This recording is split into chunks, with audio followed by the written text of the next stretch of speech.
Hey guys, welcome back to another video with Nikki. If I get interrupted one more time trying to make this video, I don't know what I'm gonna do, but I swore to him that I would tape him and put him on YouTube. It's already embarrassing enough putting my big head, bug looking butt on a huge internet website.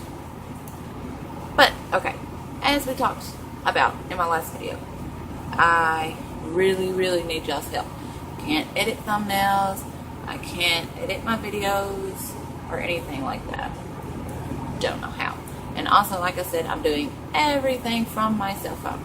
So it is an LG Optimus G Pro, and for some reason I think YouTube has done something new for 2014, so I can't see comments either. So you'll have to find me on Facebook.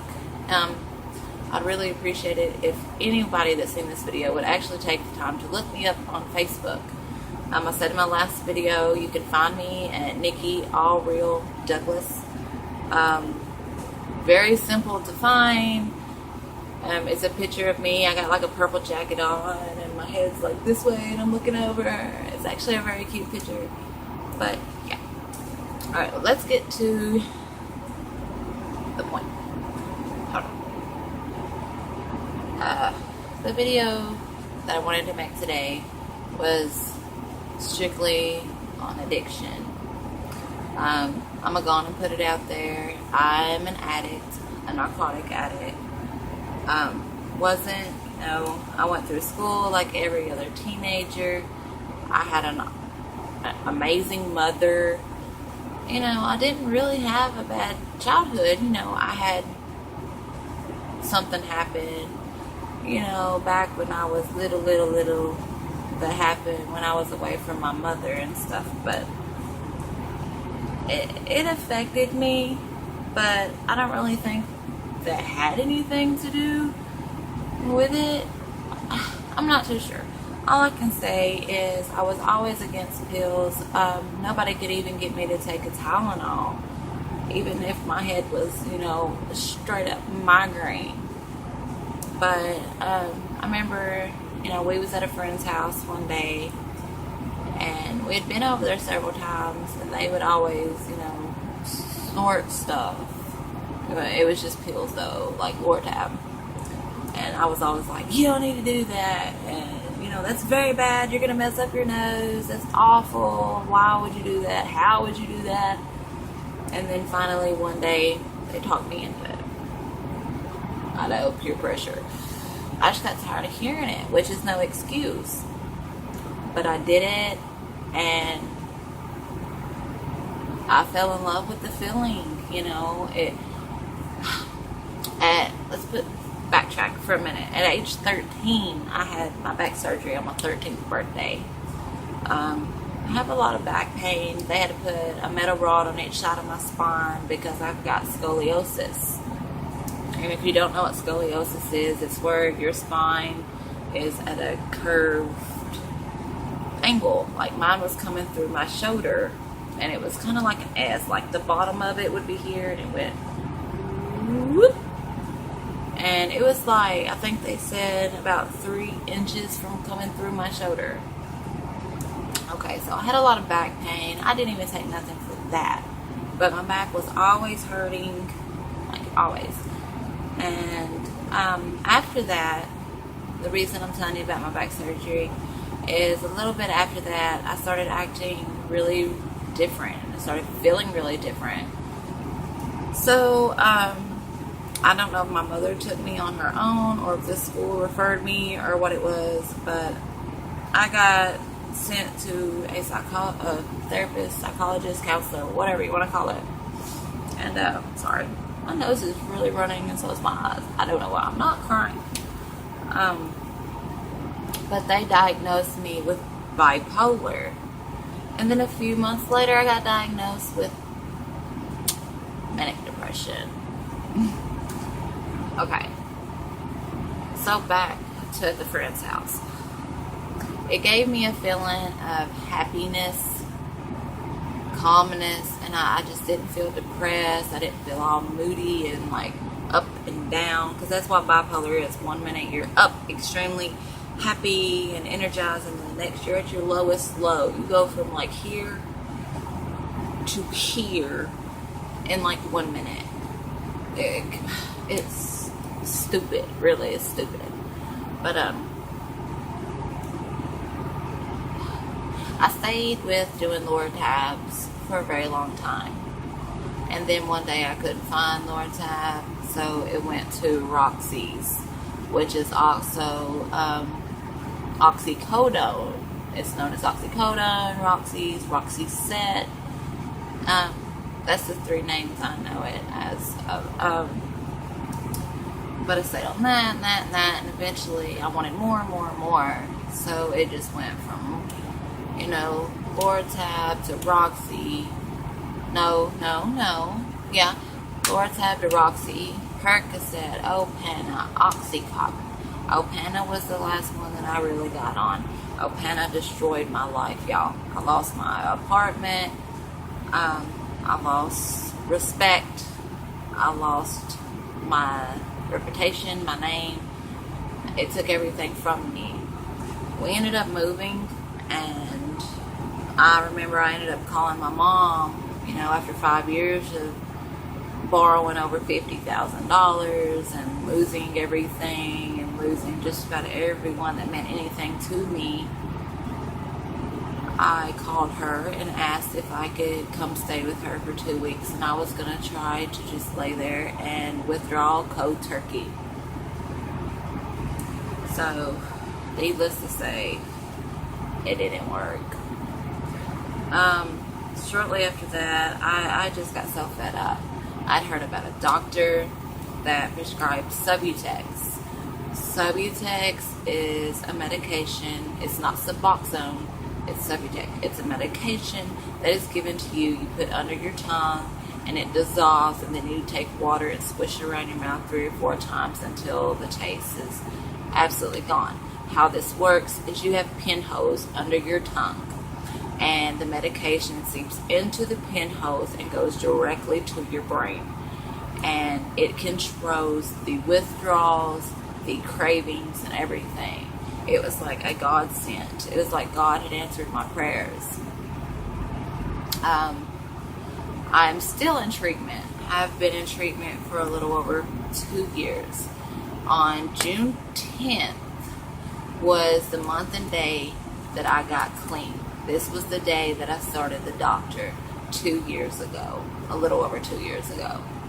I'm still on them, like I said. I started out taking 90 a month, and he just kept tapering me down. And as of right now, I'm on 36 a month. I always heard that, Subutex or Suboxone, methadone, anything, you take that to try to suppress from your addiction, you're going to go from one addiction to another. That is very true. Subutex is addictive. Very addictive. But the withdrawals are nothing like a narcotic withdrawal. Nothing. Okay? If you have ever withdrawn from narcotics, you know what I'm talking about. The leg cramps, the restless leg syndrome, the no sleep, the no energy, the cold sweats of throwing up, the diarrhea, the suicide feelings. It goes on and on and on and on. Yes, with Subutex, when you withdraw from them, your legs bother you. You will feel nauseous. You will have some cold sweats. And you do have that feeling inside, and you have no energy, but it's nothing compared to narcotic withdrawal. But if you do as your doctor prescribes you to do, you do not have to worry about withdrawing from them. Do not overtake them.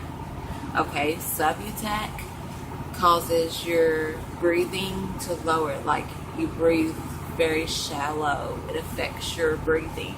And I think it also can affect your heart and lower your heart rate. You are not to take any benzoids with these, such as Xanax, Klonopin, stuff like that. It's just a process. And, You know, I used to snort them and stuff, but now I do exactly as my doctor tells me. It goes under my tongue. I do not do over what I'm supposed to. I don't do under what I'm supposed to. When you do this, your body gets confused. It's like, okay, what's the amount I'm supposed to take? Am I supposed to take 3, 2, or 1? If the doctor tells you to take 2 a day, take 2 a day. If he tells you to take 1.5, take 1.5. Don't be stupid. He's a doctor for a reason. Okay, you're not a doctor. You didn't go to medical school. Quit playing with your body. You want to get better, then do what you're told to do and quit being stupid. Okay. Now, the reason I came all out with this is because I said once I got clean, I was going to share my story because I want to help people. I actually started college to get my psychology degree because I want to work in a rehab, and eventually I want to get my business degree. I would love to open a rehab for low-income people, people with no medical insurance, a no turn-down rehabilitation center. As of right now, I've put college on hold for the reason we have 1 car as of right now. My husband has the habit to go to work. I have 3 kids, so it's kind of hard to go. But I will be going back. My spot is good. I paid. The loan's already in there. I can go back as long as it's within a 6-month period. If I wait for after 6 months, I lose the money, I lose my spot, I lose everything. So, I'm going to be doing this, y'all. But I do want to help people, because trying to get help when you're addicted is like trying to find a needle in a haystack. Like, seriously. It's either you don't have insurance, or they don't take the insurance you have, or, you know, if you have to pay cash, you pretty much got to be rich, okay? Somebody in your family or somebody that love you got to be rich. It's just impossible. Or even if you do got the money, half the time there's no spot. Or, you know, say it's really, really far away. How you gonna get there? Or even if you try to get in programs like I'm in, you know, half the time you have to get on a waiting list, or you hear there's no spots available. They only allow us so many patients a month, and we are already exceeding that amount, so you can't go. So there's always a problem. But the reason for this video, if you can find me on Facebook, I have done plenty of research. I have doctors, I have numbers, I have names. I can help you help yourself. I'm here, you know, I can be there for you to talk to me. It will be totally confidential. Your name will never be put on a video. Your name will never come out of my mouth unless I'm talking to you. So, needless to say, if you want help, hit me up, and I will go through hell and back to get you help. Okay, I'm in the middle of getting help, and I want to share. You know, I want to share my knowledge. You know, I've been fighting this for a little over 7 years, and I've done a lot of research. And matter of fact, I've helped a lot of people. I've helped a lot of people get clean. I'm still in the process of helping one woman that I know get clean. So, yeah, find me on Facebook, and just in case you didn't understand me, it's Nikki, Nikki, all real, ALLREAL, Douglas, DOUGLAS. You can send me a private message, you can send me a friend request, but please send me a message first so I know you've seen this video and everything, and that you need to talk to me before you send me a friend request, because if I see that friend request and I have no idea who you are, I'm probably not going to accept it. But yeah, so if you need help with addiction, find me on Facebook, or if you can help me with the whole questions of how do I edit my thumbnail and how do I edit my videos, please find me on Facebook. I really need to know, guys. But until next time, remember, stay beautiful and keep your friends close and your enemies closer. Bye, guys.